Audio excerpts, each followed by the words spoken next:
अस्सलाम वालेकुम एवरीवन। सो आज जो हम टॉपिक करने लगे हैं फ्रॉम जनरली क्लिनिकल साइंसेज, ये वो टॉपिक है जिसमें जितने ये नाम लिखे हुए हैं ना, ये सब एमसीक्यूज में दो दो दफ़ा आए हुए हैं। कुछ नाम ज़्यादा दफ़ा आए हुए हैं, कुछ नाम कम दफ़ा आए हुए हैं, पर आए हुए हैं। ये 3 लिस्ट हैं आपकी: autosomal dominant diseases, autosomal recessive diseases और एक्स लिंक्ड रिसेसिव डिजीजेज। ये लिस्ट इतनी ज़्यादा इंपॉर्टेंट है कि इनकी हर डिजीज़ जो यहाँ पर इनलिस्टेड है, इसके अलावा भी डिजीजेज हैं, सिर्फ यही नहीं है, लेकिन जो यहाँ इनलिस्टेड हैं इनके नाम उनने कई दफ़ा एमसीक्यूज में दिए हैं।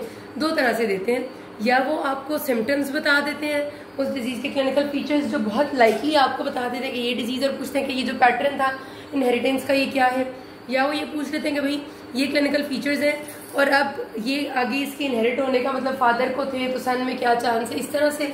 तीसरा तरीका डायरेक्ट आपको डिजीज़ बता देते हैं और पूछते हैं कि ऑटोसोमल डोमिनेंट है, रिसेसिव है, जो भी है, या वो इसी तरह से आपसे इनहेरिटेंस पैटर्न पूछ लेते हैं डायरेक्ट डिजीज बता के, या फिर वो आपसे कहते हैं कि इनमें से कौन सी ऑटोसोमल डोमिनेंट है। ये सवाल ना बेतहाशा आ रहे हैं, ठीक है। मैं आपको फिर से एक दफ़ा कह रही हूँ कि मैं आपको इस प्रिपेयर फॉर IIM MRCM वगैरह की सीरीज़ में जो क्वेश्चंस और वीडियोस अभी तक बना के करा रही हूँ, ये एक एक वीडियो वो है जिसमें आपके रिपीटेडली आने वाले 50-50 MCQs है।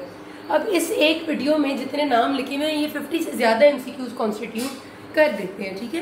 तो इस वजह से ये बहुत इंपॉर्टेंट है। इसके बाद हम ऑटोसोमल रिसेसिव और फिर एक्स लिंक्ड रिसेसिव करेंगे। अब जिंदगी का मसला ये रह गया कि ये सारी बीमारियां याद कैसे रखी जाएं।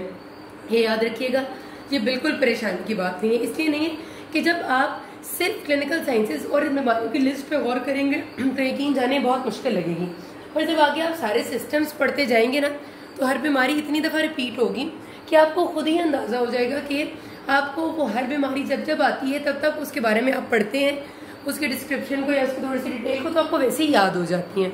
लेकिन एक याद रखने का आसान तरीका जो मैंने इख्तियार किया, मैं आपके साथ वो ज़रूर बताऊंगी ताकि आपको समझ में आ जाए। अच्छा, कुछ लोग हैं जो इसके लिए निमोनिक बनाने की कोशिश करते हैं, तो याद रखिए ये एक लिस्ट नहीं है, ये 3 लिस्ट हैं और फिर 1-2 और भी हैं इस तरह की। तो आप कितना निमोनिक करेंगे, और इतना लंबा कैसे कोई निमोनिक होगा, और जो भी होगा मैं याद नहीं रख सकती।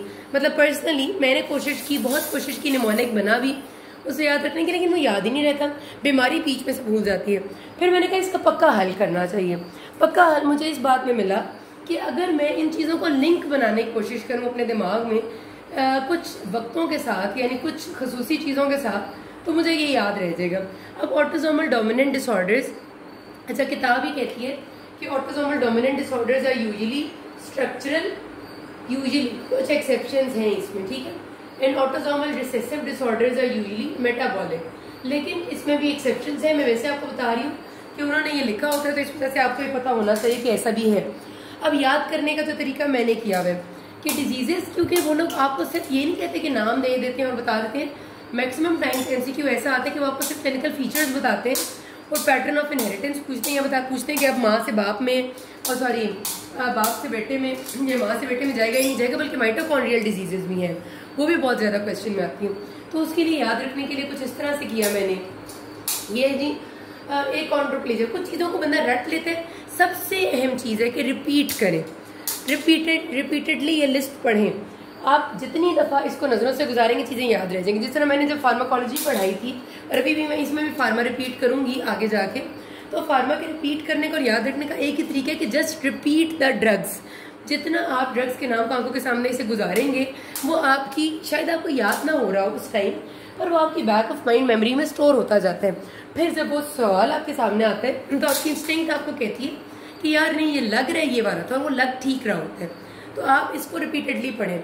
मैंने जो 2 तरीके से याद किए, ये एक तो मैंने इसको बहुत ज़्यादा रिपीट किया, मतलब जब जब MCQ आता था मैं पूरी लिस्ट फिर पढ़ती थी। शुरू में मेरे MCQ 50 दफ़ा गलत भी हुए होंगे, फिर लिस्ट आती थी, फिर मैं पढ़ लेती थी, फिर MCQ आता था, फिर मैं पूरी लिस्ट पढ़ती थी, फिर आता था, फिर पढ़ती थी। उससे ये हुआ कि अब मेरे जहन में ये सारी चीज़ें नक्श हो गई हैं। अब जब सवाल आता है तो मुझे याद आ जाता है कि ये नहीं यार, ये डोमिनेंट में पढ़ा था, और मेरा यकीन बिल्कुल अल्हम्दुलिल्लाह पक्का होता है। फिर थोड़े से एसोसिएशंस भी बनाए। तो रिपीट करने के बाद जो दूसरी चीज़ आपने करनी है वो एक तो बीमारी को जानना है और एसोसिएशंस बनाने हैं। कैसे? बीच बीच में से मैं आपको बताऊंगी। सबसे आसान से शुरू करते हैं। ये for example familial adenomatous polyposis, FAP एक डिजीज होती है जो कि गट में बहुत ज्यादा पॉलिप्स होते हैं। ऑटोसोमल डोमिनेंट डिजीज है जो कि लोगों में होती है कि गट में पॉलिप्स बनने लग जाते हैं, फिर आखिरकार ये कोलोरेक्टल कैंसर की तरफ चली जाती है, ठीक है, 90%। ये और hereditary non polyposis colorectal cancer, ये दोनों गट की डिजीजेज हैं। दोनों में ये वाली भी गट का कैंसर कराती है, ये भी गट का कैंसर कराती है, लेकिन ये भी नॉन पोलिपोसिस है और ये पॉलिप वाली है, ठीक है। ये वाली की प्रेवलेंस ज्यादा है और ये वाली की कम है, फैप कम है और फैप सवेयर है ज्यादा। जब आप जीआईटी के एमसीक्यूज में आपको कराऊंगी ना तो इन दोनों का जिक्र बार बार आएगा, इनसे मुतालिक एमसीक्यूज आएंगे, तो उसमें आपको ये चीजें याद हो जाएंगी। तो मैंने याद कर ली कि गट की जो दोनों डिजीजेज हैं जो मैं बार बार जीआईटी में पढ़ रही हूँ, दोनों डोमिनेंट है। एक ही हो गया मेरा काम, ठीक है। फिर अब हेरिडिटरी के नाम से कौन कौन सी आती है? हेरिडिटरी हेमरेजिक टेलेंजियोप्लास्टी और हेरिडिटरी स्क्लेरोसाइटोसिस। हेरिडिटरी के नाम हमेशा अलग से याद रख लेती हूँ मैं कि हेरिडिटरी 2 बीमारियां हैं जो इसमें आ रही हैं, ठीक है, जिनमें लिखा हुआ है हेरिडिटरी। डेफिनेटली ये कोई ऐसी होंगी जो आप आगे से जीन्स में ट्रांसफर करते हो, तो मैंने यूं याद रख ली, ठीक है, कि ये 2 यहाँ पर आती हैं। फिर ये आपको पता है कि एडल्ट पॉलीसिस्टिक किडनी डिजीज बहुत सवेयर होती है, क्योंकि ये आपकी अगेन बहुत इसकी अच्छी प्रोग्नोसिस नहीं होती, तो ये मैंने याद की हुई थी कि ये डोमिनेंट है। मतलब कुछ चीजें हैं ना जिनका आपने लिंक बनाना है। एडल्ट पॉलीसिस्टिक किडनी डिजीज वो बीमारी है कि जिसमें आपकी किडनी में सिस्ट्स बनने लग जाती हैं with the passage of time, और फिर आहिस्ता आहिस्ता बिल्कुल किडनी फेलियर हो जाते हैं, इंस्टेंट डायलिसिस पे आ जाते हैं, ठीक हो गया। यहाँ से मैंने ये याद कर ली। फिर मैंने एक और चीज ये की कि जो 1-2 एमसीक्यूज आते हैं बहुत ज्यादा फीचर्स के साथ, वो है एक आपका यहाँ पर हाइपरलिपिडीमिया टाइप 2, एक ही लिपिडीमिया है जो ऑटोसोमल डोमिनेंट डिसऑर्डर्स में आता है, वही एमसीक्यूज में आता है, जिसमें वो आपको कहते हैं कि पेशेंट को ज़ेंथेलिस्मास थे और 20 पेशेंट था, उसको बहुत ज्यादा हाइपरटेंशन डायबिटीज की हिस्ट्री थी और बार बार रिकरेंट स्ट्रोक्स भी हो रहे हैं कभी, और कभी वो कहते हैं कि उसको एमआई हुआ। तो कौन सी ऐसी डिजीज है जो उसको पैटर्न ऑफ इनहेरिटेंस पे ऑटोसोमल डोमिनेंट तरीके से आई जा रही है, ये एमसीक्यू आता है इसका। तो डेफिनेटली अगर उसको इतने सारे मसले हैं जिनमें लिपिड डिसऑर्डर लग रहे हैं, तो एक ही लिपिडीमिया, हाइपरलिपिडीमिया टाइप 2, तो ये मेरा आसान हो गया, ठीक है। अब ये भी गुजर गया, ये भी गुजर गया, ये गुजर गया, ये दोनों गुजर गए, ये भी गुजर गई। फिर अच्छा, इसका सवाल नहीं आता, इसको बेशक थोड़ा सा भूल भी सकते हैं। फिर हमारे पास आ गया एक्यूट इंटरमिटेंट पोर्फायरिया और एंटीथ्रोम्बिन 3 डेफिशिएंसी, ये दोनों खून की बीमारी हैं। एंटीथ्रोम्बिन 3 डेफिशिएंसी भी कुछ खून की बीमारी सी लगती है और पोर्फायरिया भी हीम सिंथेसिस की बीमारी है, और ये कभी आपको इस तरह से नहीं देते कि आपको इनकी डिजीज के क्लिनिकल फीचर्स के साथ ये नहीं आती, तो इस वजह से हम इनके सिर्फ नाम याद रख लेते हैं, ठीक है, कि ये 2 बीमारियां खून की हैं जो ऑटोसोमल डोमिनेंट है। एंटीथ्रोम्बिन 3 डेफिशिएंसी ये एक आपका वो होता है, खून पतला करने वाला होता है एंटीथ्रोम्बिन 3, और जो एक्यूट इंटरमिटेंट पोर्फायरिया है वो हीम सिंथेसिस डिफेक्ट की वजह से होती है। यहाँ तक होगी। फिर आ गया अब अगली चीज, इस तरफ हम आते हैं। मायोटोनिक डिस्ट्रोफी क्लिनिकल फीचर्स के साथ बहुत दफा पूछते हैं। मायोटोनिक डिस्ट्रोफी में याद रखना है कि इसके कुछ क्लिनिकल फीचर्स बहुत स्पेसिफिक हैं कि यंग या मिडिल एज फीमेल होगी, मोस्टली 20s में, और उसका इलोंगेटेड फेशिस बहुत इंपॉर्टेंट है, लंबा मुंह हुआ होता है, ठीक है। उसके अलावा फ्रंटल बाल्डनेस, माथा बड़ा हो जाता है। तो मैं उर्दू के लफ्ज याद रखती हूँ, मुझे आसान लगते हैं। तो जिस बीमारी में माथा बड़ा हो जाता है, माथे का मतलब ये है फोरहेड, वो वाली बीमारी फ्रंटल बाल्डनेस कर देती है, सामने के बाल गायब हो जाते हैं, और वो वाली डिजीज होती है मायोटोनिक डिस्ट्रोफी, ठीक है। उसके साथ पेशेंट की कंप्लेन में बताते हैं कि वीकनेसेस हैं, प्रॉक्सिमल मसल वीकनेस ज्यादा है, डिस्टल कम है, फ्रंटल बाल्डनेस है, एलोंगेटेड फेशिस है, और ये आप बताएं कि क्या बीमारी है या इसका पैटर्न ऑफ इनहेरिटेंस क्या है।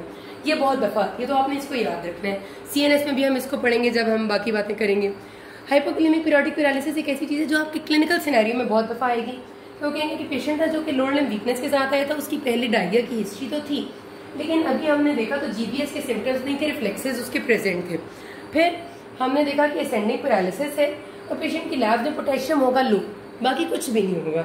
अब अगर उसे जीबीएस होता तो उसके रिफ्लेक्सेस ठीक से ना होते, फ्लैसिड होता वीकनेस, लेकिन इस पेशेंट के रिफ्लेक्सेस ठीक थे और पोटेशियम लो था, तो हाइपोक्लेमिक पीरियोडिक पैरालिसिस है और वो ऑटोसोमल डोमिनेंट है। तो ये आपने याद रखना है कि ये बीमारी भी अपने उसके साथ आती है, फीचर्स के साथ। फिर हमारी 2 ऐसी डिजीजेज हैं जो बिल्कुल एक दूसरे जैसी लगती हैं, उनमें न्यूरोफाइब्रोमेटोसिस और ट्यूबरस स्क्लेरोसिस है। जब सीएनएस करेंगे तो ये भी पढ़ेंगे हम, ये दोनों बहुत इंपॉर्टेंट है, इनसे रिलेटेड बहुत सारे क्वेश्चन आते हैं और इनके क्लिनिकल फीचर्स बहुत इंपॉर्टेंट है। इसमें शैग्रीन पैचेस और बड़ी लंबी 5-6 बड़े मुश्किल नाम है, मैं आपको पढ़ाऊंगी। लेकिन ये दोनों बीमारियों में ना आपके जहन में रखिए कि जिस्म पे बड़े बड़े स्पॉट्स बनने लग जाते हैं, कैफेलेट स्पॉट्स कहते हैं उनको, पिगमेंटेशन होती है और बहुत सारे मसले साथ होते हैं। तो जिसमें पिगमेंटेशन आएगी और साथ सीएनएस के मसले आएंगे तो वो इनमें से कोई बीमारी होगी, और इनमें से कोई भी होगी वो ऑटोसोमल डोमिनेंट ही होगी। तो आपने उसको अंधे व ऑटोसोमल डोमिनेंट पे क्लिक कर देना है, तो बड़ा आराम से आपको याद हो जाएगा। फिर अगर मेल पर्सन हो और टर्नर सिंड्रोम के फीचर हो, टर्नर सिंड्रोम के फीचर्स का मतलब है शॉर्ट स्ट्रेचर, वेब नेक और इनफर्टिलिटी, लर्निंग डिफिकल्टीज, लेकिन वो पेशेंट मेल, तो उसको नूनान्स कहते हैं। Noonan syndrome is male Turner syndrome, तो वो भी ऑटोसोमल डोमिनेंट है, यूं याद किया हुआ मैंने, ठीक है। फिर आ गया हमारे पास अगले, ये गट की बीमारियों में एक और बीमारी भी थी, ये रहेगी प्यूट्स जैगर, फैब, HNPCC और प्यूट्स जैगर। प्यूट्स जैगर भी एक ऐसी बीमारी है जिसमें आपके उंगलियों पे जो है वो पिगमेंटेशन आने लग जाती है और इसमें भी आखिर में कोलोनिक कैंसर हो जाता है, तो ये तीनों एक साथ हो जाएंगी। रोमानो वॉर्ड कम आती है, कोई खास नहीं आती, ये हो गई है। रेटिनोब्लास्टोमा बचपन वालों से मैं याद रखती हूँ कि बच्चे वाली बीमारी एक ही, यानी वो बीमारी जो बच्चे में होगी और ऑटोसोमल डोमिनेंट होगी, बच्चे में बचपन में रेटिनोब्लास्टोमा डेवलप हो जाते हैं, आंख का कैंसर होता है ये, ठीक हो गया। तो बच्चे की एक बीमारी है वो रेटिनोब्लास्टोमा है, ऑटोसोमल डोमिनेंट। फिर रह गया वॉन हिपन लिंडाउ सिंड्रोम। वॉन हिपन लिंडाउ जो है ना, ये इसकी बड़ी नॉन स्पेसिफिक से फीचर्स हैं, इसके बारे में भी डिटेल में पढ़ेंगे, ये मैंने रट्टा मारा है। और वॉन विलेब्रेंट डिजीज, वॉन विलेब्रेंट डिजीज इतनी इंपॉर्टेंट डिजीज है, इसकी इतनी दफा फीचर्स आएंगे जो मैंने आपको शुरू की वीडियो में पढ़ाई भी हैं, जिसमें याद होगा हमने पढ़ा था कि PT नॉर्मल होगा, APDT प्रोलॉन्ग होगा, फैक्टर 8 भी नॉर्मल या कम हो सकता है, और उसके साथ वॉन विलेब्रेंट फैक्टर डेफिशिएंसी होगी, तो ये इसके फीचर्स के साथ आती है, तो ये ऑटोसोमल डोमिनेंट है। अब ये एक याद रखने का आसान तरीका है जो मैंने आपको बताया, आप अपने तरीके से भी याद रख सकते हैं, but mnemonic is not a good way. फिर हम रिसेसिव भी करेंगे और बाकी भी करेंगे, किसी कोई मसला के नाथ में। Thank you.